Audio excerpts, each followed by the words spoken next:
pessoal, tudo bem? Eu sou o Evandro Cini e este é o Item Mais da CNN.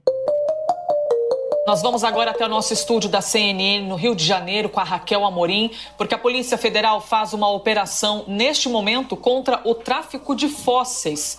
As equipes cumprem 17 mandados de busca e apreensão no Ceará e 2 no Rio de Janeiro, para onde a gente vai agora.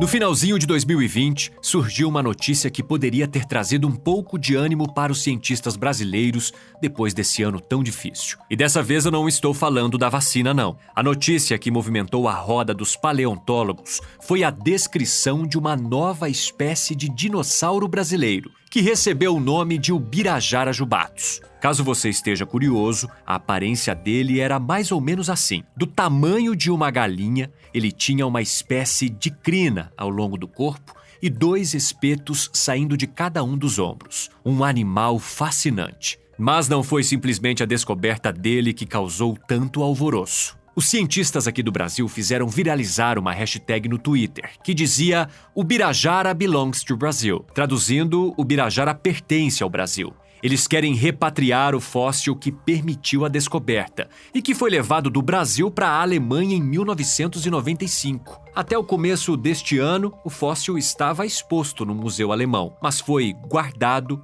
por conta do impasse envolvendo pesquisadores brasileiros e europeus. A lei brasileira considera que os fósseis são patrimônios da União e eles só podem ser tirados daqui se pelo menos um cientista brasileiro estiver envolvido na pesquisa. No caso do Ubirajara, só ingleses e alemães participam dos estudos. Tráfico de patrimônios e riquezas de outros países podem até parecer coisas de época colonial, mas ainda acontece na atualidade. Em 2014, a Polícia Federal impediu o tráfico de mais de 3 mil fósseis da Chapada do Araripe, na divisa do Ceará, Pernambuco e Piauí. O caso do novo dinossauro é um pouco mais complicado, já que os pesquisadores europeus seguem dizendo que o fóssil foi retirado legalmente daqui. Enquanto isso, paleontólogos brasileiros contestam e até o Ministério Público Federal já começou uma investigação.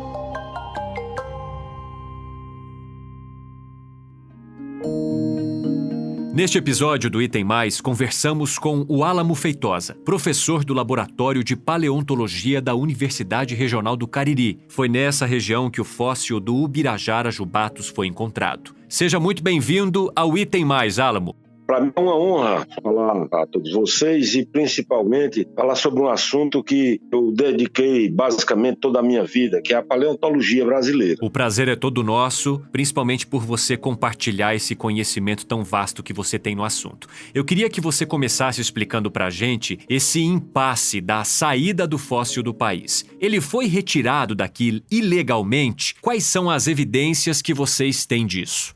Desde 1942, a Constituição brasileira e outras constituições que vieram depois reza que o subsolo é da União. Então o fóssil passa a ser automaticamente um bem da União. No Brasil não é proibido explorar fóssil, não é proibido trabalhar em jazidas de minerais que tenham fósseis. Só diz que esse material ele tem que ser depositado aqui para as gerações futuras, levando em consideração que o fóssil ele deve estar em um museu, ele deve estar em um ambiente brasileiro que seja ligado à pesquisa, ao patrimônio, e dessa forma o pesquisador brasileiro ele precisaria apenas fazer um comunicado, na época, ao Departamento Nacional da Produção Mineral e agora à Agência Nacional de Mineração. Se um estrangeiro quiser vir ao Brasil trabalhar com fósseis, ele tem que estar ligado, de alguma forma, a uma instituição brasileira. E assim, essa pesquisa pode se realizar mais satisfatoriamente, deixando algum conhecimento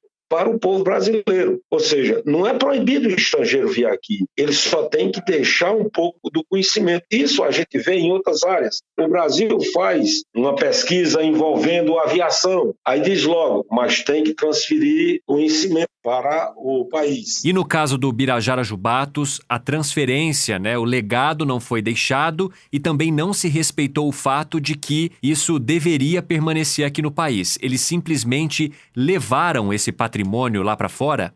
Outras instituições brasileiras que trabalham na bacia do Araripe e de longe jazigo fossilífero mais importante do nosso país, porque aqui tem uma diversidade de grupos extintos e atuais que foram preservados. Aqui tem uma quantidade exuberante. E aqui tem uma qualidade de preservação ímpar. Então, existe assim, os olhos do mundo científico ligado à paleontologia, todos estão voltados aqui para a Bacia do Araripe. E o que é que acontece? A atual Agência Nacional de Mineração, que deveria fiscalizar essa saída de fósseis ou a exploração mineral aqui, ela tem jogado sempre ao contrário. Aqui teve pesquisadores do Museu Nacional presos em denúncia falsa de agentes da ANM. Eu já tive escavação invadida e destruída por um fiscal da ANM. A ANM tinha toda uma facilitação para a saída dos fósseis aqui do Brasil, quando era para grupos estrangeiros. Em específico, para esse grupo que publicou o Birajara Jubatos. Por que é que existe esse privilégio com as instituições internacionais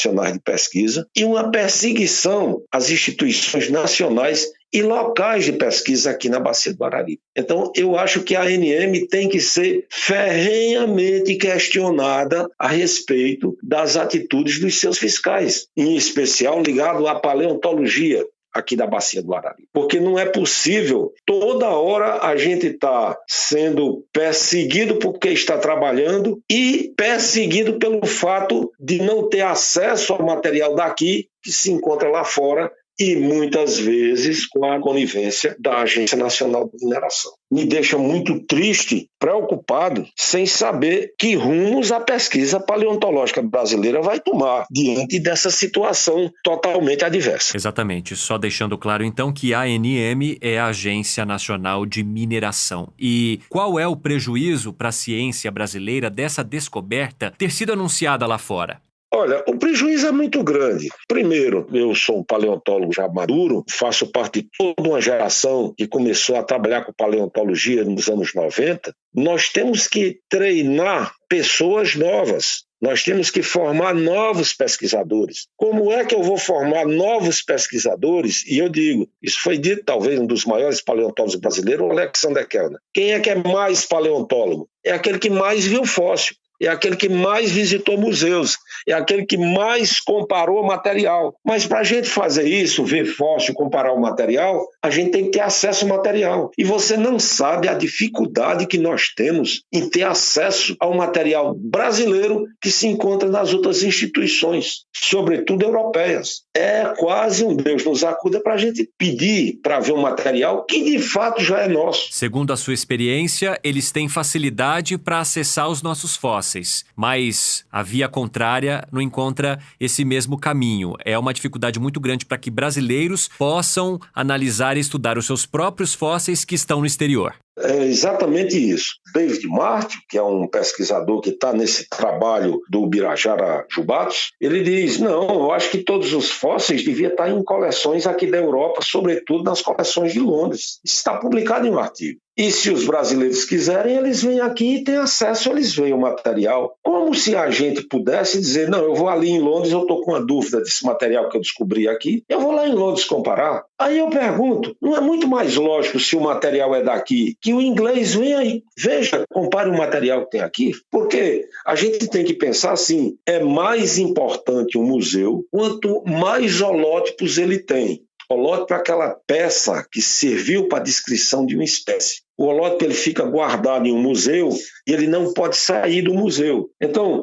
ele é mais importante quanto mais holótipos ele tem, porque ele é mais visitado por cientistas estrangeiros. Então, assim acontece com o Museu de História Natural de Londres, tem milhares e milhares de holótipos. Então, você tem que obrigar milhares e milhares de cientistas a irem até lá. E lá eles trocam conhecimento, lá eles têm sempre alguém da casa acompanhando. Então, o cientista estrangeiro deixa sempre alguma coisa. Se é assim deles em relação a gente, por que é que não pode ser recíproco isso? Por que é que eles não podem vir, chegar aqui e ver o nosso material? deixando assim dividendos. Assim acontece com os Estados Unidos, assim acontece com a Alemanha, assim acontece com a França. Então nós só estamos pedindo reciprocidade. Essa é a palavra, boa vontade que eles tenham para com a gente. Aliás, Álabo, sobre David Martel, né, um desses pesquisadores, que inclusive você acabou de citar, ao ser questionado sobre a necessidade de se incluir pesquisadores brasileiros em uma entrevista, ele disse que se incluísse alguém do Brasil, logo diriam que ele deveria incluir um negro, um gay e um aleijado. Também disse, abre aspas, acho que o nacionalismo da ciência é algo ruim. Deveríamos convidar as pessoas a participar de pesquisas por suas habilidades, não por sua etnia, fecha aspas. Como que vocês, e você que é pesquisador brasileiro, avalia uma fala como essa? Mas uma vez, conversando com ele, perguntei a mesma coisa. Olha, vocês têm lá na Inglaterra o Stonehenge. Pois imagine a mesma coisa. Toda vida que eu for a Stonehenge, ou qualquer um que for lá, ele vai pegar um martelo, quebrar uma pedrinha daquela dali, tirar uma lasca de pedra e vai levar consigo uma recordação da Inglaterra. Alguns anos depois, não teria mais aquele monumento. Então, a mesma coisa, eu digo em resposta ao Martin, não é que a gente quer nacionalizar a pesquisa. A gente só tenta nos proteger e o objetivo da ciência é o quê? É produção de conhecimento. O conhecimento que você produz e que você não repassa, ele é estéril. Então, quando a gente diz que tem que botar um pesquisador brasileiro, a mesma coisa faz a Inglaterra. Quando a gente vai daqui para lá para estudar alguma coisa de lá, para comparar alguma coisa de lá, a gente inclui um pesquisador de lá na pesquisa. A gente faz um agradecimento à instituição. A gente dá palestras, a gente dá seminários, mesas redondas. De alguma forma, sempre que vai alguém daqui para lá, seja para Londres, seja para a França, Museu de História Natural de Nova York, a gente sempre deixa alguma coisa lá. Então, nós somos um país que temos problemas, mas a gente tenta e vive tentando resolver esses problemas. E nada como a ciência para ajudar. A ciência é a mola mestra para diminuir as desigualdades sociais, seja dentro de um país ou seja de um país em relação ao outro. Então eu só tenho a lamentar essas declarações desgraçadas do David Martel. Aliás, o fato de ter problemas em outros setores não impediria de forma alguma que pesquisadores pudessem, então, liderar ou, enfim, conduzir os seus estudos com competência. Uma coisa não impede a outra, não é mesmo? Agora, eu gostaria que você nos explicasse, para a gente finalizar, qual é a importância específica do Ubirajara Jubatos. O que ele representa para a nossa nação? Por que há esse impasse em volta dele? Primeiro, a forma muito controversa como ele saiu do país. E se a gente chegar a desvendar como foi que se deu essa saída, e se a gente conseguir repatriar o Ubirajara, eu acho que ele será o primeiro de muitos. Porque o Martel ainda tem que dizer como foi a saída daquela chamada cobra com patas, a Tetrapodopsis, em 2016.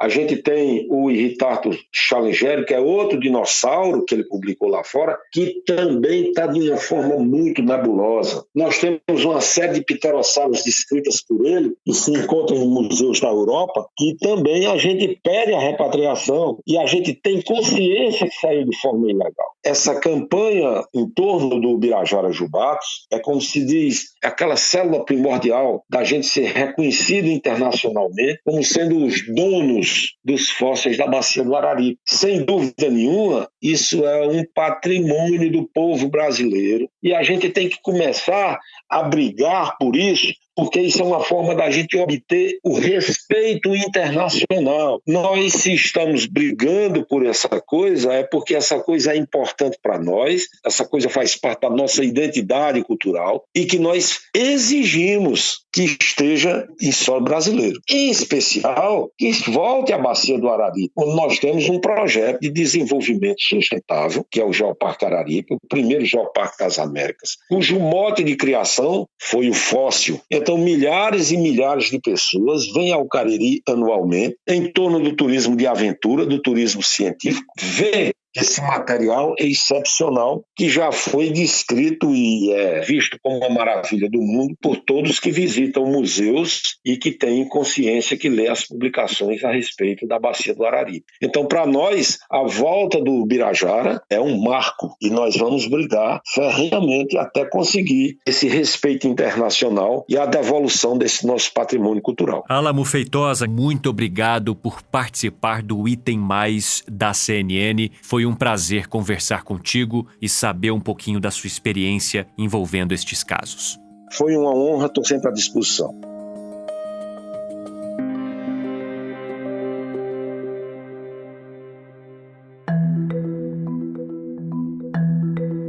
Nesta segunda parte, eu também converso com o Renato Pirani Guilardi, que é presidente da Sociedade Brasileira de Paleontologia. Renato, seja muito bem-vindo ao Item Mais da CNN. Muito obrigado. Renato, eu gostaria que você nos explicasse, primeiro, como são os casos de tráfico de fósseis do Brasil para o exterior. De que forma que vocês acompanham essas polêmicas?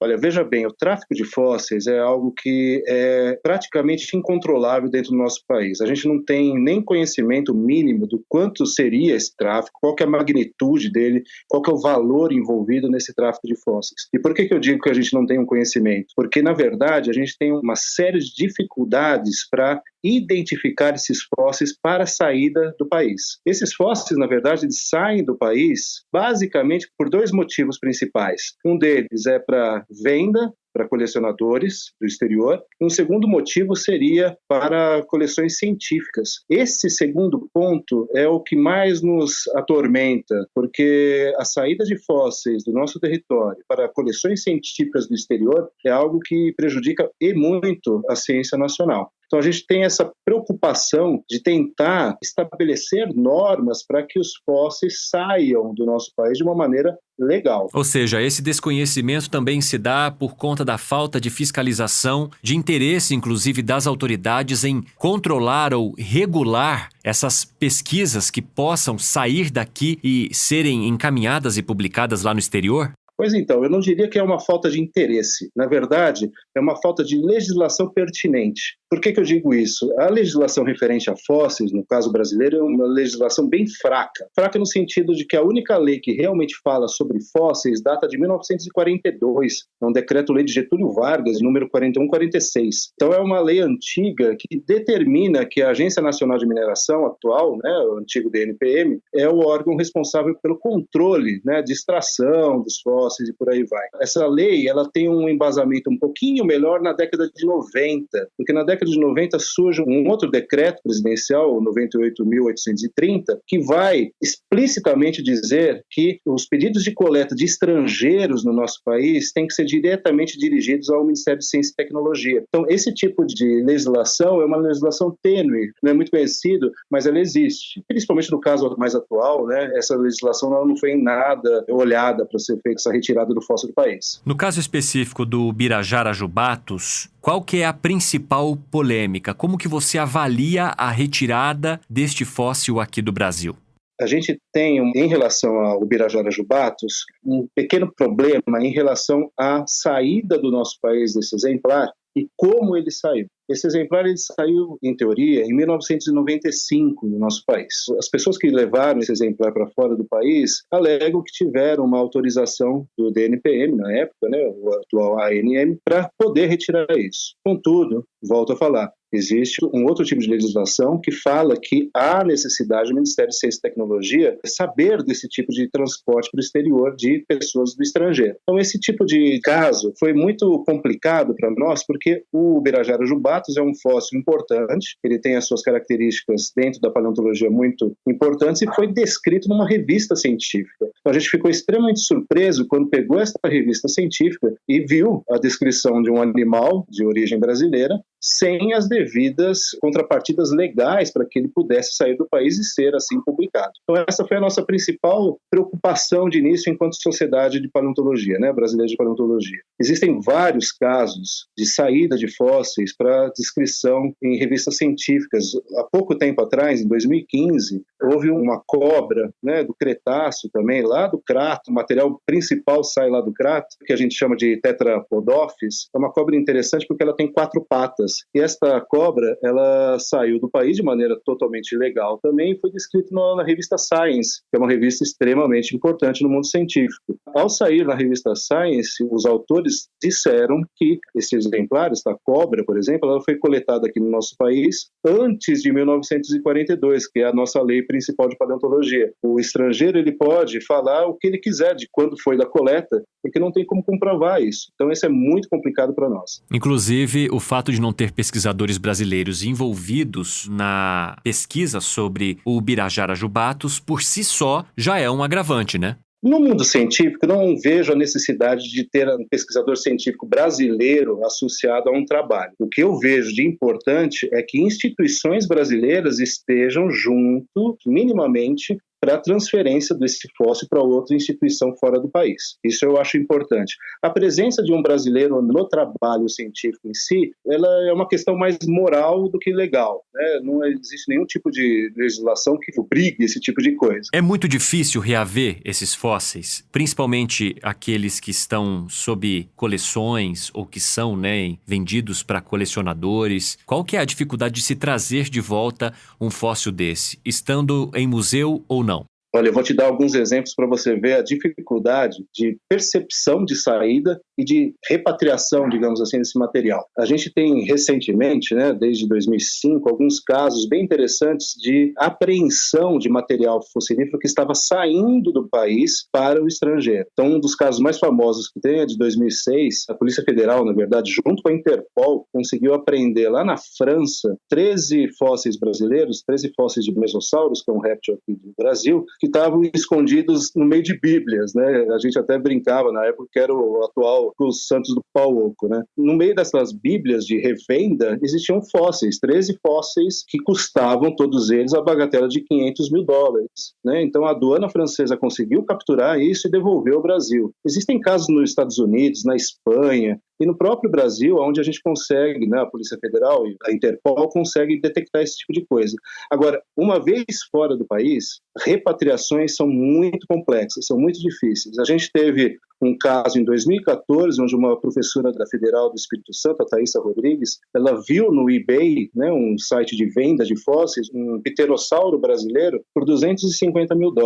Ela acionou o Ministério Público Federal e o Ministério Público Federal, em conjunto com a Justiça Francesa, vai trazer, ainda não chegou aqui, mas vai repatriar esse exemplar da França. É importante dizer que esse tipo de coisa acontece com países que são signatários de uma convenção da Unesco de 1970 sobre bens culturais. Então a gente tem esse respaldo, digamos assim, da Unesco para esse tipo de repatriação. Para fechar esse tipo de exemplo, existiu uma repatriação muito importante, 700 quilos de material de invertebrados, no caso, não havia dinossauros nem outros vertebrados no meio, que a gente chama de coleção Casper. Essa coleção ela veio da Universidade de Cincinnati, dos Estados Unidos, para o Museu Nacional do Rio de Janeiro em 2016. Foi a primeira repatriação, digamos assim, onde houve negociação, onde não houve força policial envolvida, nem estadual envolvida. Essa negociação foi bem interessante porque a gente conseguiu recuperar esse material que estava lá nos Estados Unidos de maneira negociável, né, com a universidade de lá, só que há uma série de entraves burocráticos para isso. Então a gente precisa, por exemplo, ter financiamento do transporte do material, um credenciamento junto ao CNPq para isenção de impostos de aduaneiros e até uma conversa com a Agência Nacional de Mineração para que ela atue junto à Receita Federal para diminuir os impostos de importação. Quando a gente fala de repatriação, não é simplesmente trazer de volta, tem toda uma carga burocrática envolvida associada. Né? No caso específico do Ubirajara jubatus, a gente tem 2 pesquisadores que são apontados como figurinhas carimbadas de polêmicas envolvendo a retirada de fósseis de outros países. E essas pessoas, elas podem ser penalizadas? Esses pesquisadores, eles estão na mira dessa fiscalização, dessa penalização, caso de fato vocês consigam comprovar ou repatriar esses fósseis?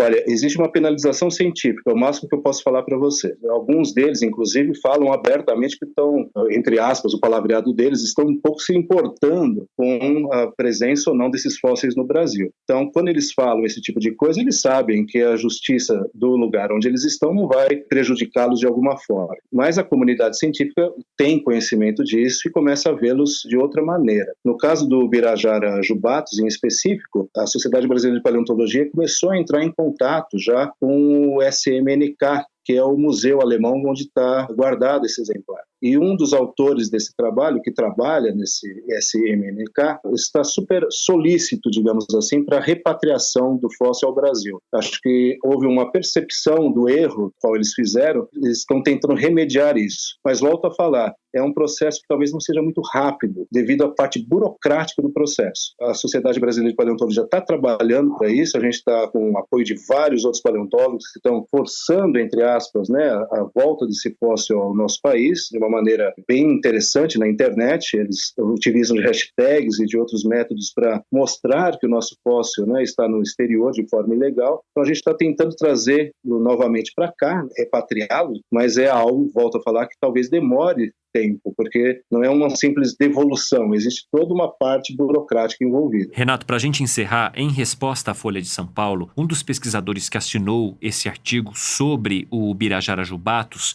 ironizou o caso e falou do incêndio no Museu Nacional, como se os brasileiros não fossem preparados para cuidar da sua história, para cuidar daquilo que representa o seu passado aqui no país. Como que você avalia a forma como somos vistos lá fora? A ciência brasileira muitas vezes é estigmatizada. O que você diria sobre isso? Foi uma colocação extremamente infeliz. Há uma certa estigmatização da nossa ciência fora do nosso país, devido a uma série de fatores que ocorreram no século passado. Eu posso afirmar que neste século, pelo menos, a gente tem condições totais de manter esses exemplares na maior e melhor condição possível. A gente vê que o material fossilífero deve ficar no Brasil. Independentemente se o pessoal de fora diz que não há condições de guardá-los aqui, mentira. Há sim essas condições e é importante que guardemos o nosso material aqui para a preservação do nosso patrimônio cultural, histórico e natural. Se a gente não tiver essa preocupação de preservar esse nosso patrimônio, a gente vai perder informações do nosso passado importantíssimas. E a gente sabe que preservando o nosso passado é que a gente consegue visualizar um futuro. A gente não pode abrir mão de preservar o que foi nosso, existiu em nosso território, né, em nossa cultura de forma geral. Então a sociedade vê esse comentário como extremamente infeliz. O Museu Nacional sofreu um incêndio, como todos nós sabemos, mas existe uma série de outros museus com enorme capacitação para guarda de material de importância como é o Birajara Jubatus. Renato Pirani Guilardi, muito obrigado por conversar com a gente no Item Mais da CNN. Obrigado a vocês. Até a próxima. Para você que nos acompanha também, um grande abraço.